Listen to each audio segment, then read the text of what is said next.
Kung paano i-adjust yung height ng projector. So, kita na natin kung saan siya ina-adjust. Pwede mong babaan tong projector na to.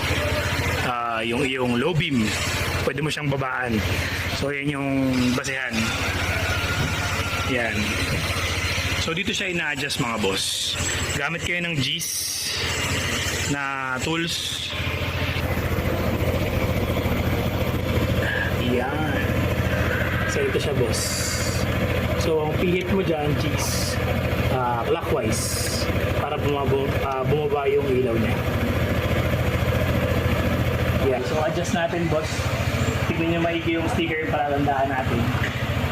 Counterclockwise pag pataas, clockwise pag pababa. So, pihit natin ng counterclockwise para may taas.